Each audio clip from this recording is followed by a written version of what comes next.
میرے عزیز ہم وطنوں، کبھی ایسا ہوتا ہے کہ ہم چلتے پھرتے، ہنستے بولتے ہیں، مگر دل کے کسی کونے میں ایک عجیب سا بوجھ، ایک خاموشی سی بے نوری اتر چکی ہوتی ہے۔ زندگی چل رہی ہوتی ہے مگر روح اندر ہی اندر کچھ کھو رہی ہوتی ہے۔ بڑے بڑے حادثے نہیں ہوتے، مگر چھوٹے چھوٹے اشارے بار بار ہمیں جھنجھوڑ رہے ہوتے ہیں۔ یہ اشارے عام نہیں، یہ اللہ کی ناراضگی کی نشانیاں ہوتی ہیں، مگر ہم اکثر انہیں معمولی سمجھ کر گزار دیتے ہیں۔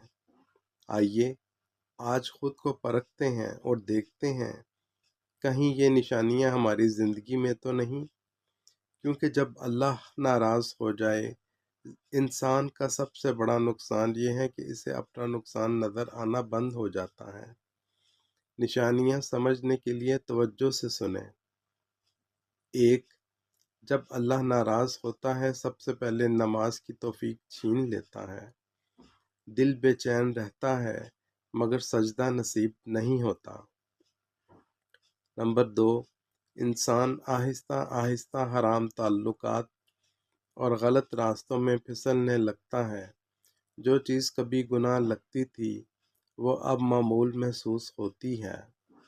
نمبر تین، برے دوستوں کی صحبت بھلی لگنے لگتی ہے، نیک لوگ بوجھ لگتے ہیں اور غلط لوگوں میں دل کو سکون ڈھونڈنے لگتا ہے۔ نمبر چار، والدین کی نافرمانی آسان ہو جاتی ہے اور ان کی باتوں میں بوجھ نظر آتا ہے اور ادب دل سے اترنے لگتا ہے۔ نمبر پانچ، گناہ پر گناہ ہوتے جاتے ہیں اور دل سے شرمندگی ختم ہو جاتی ہے، نفس مضبوط ہو جاتا ہے اور ضمیر خاموش۔ نمبر چھ، فضول کاموں میں گھنٹوں گزر جاتے ہیں اور انسان کو احساس بھی نہیں ہوتا۔ وقت جو نعمت ہے وہ ریت کی طرح ہاتھ سے پھسلتا رہتا ہے۔ نمبر سات، قرآن مجید کی تلاوت سے دوری بڑھتی جاتی ہے۔ کتاب ہدایت گھر میں موجود ہوتی ہے مگر زندگی میں غائب۔ نمبر آٹھ، برائی کو برائی سمجھنا چھوڑ دیا جاتا ہے، دل سخت ہو جاتا ہے اور گناہ عام بات لگنے لگتا ہے۔ نمبر نو، اور سب سے خطرناک نشانی، توبہ اور استغفار کا سلسلہ ٹوٹ جانا۔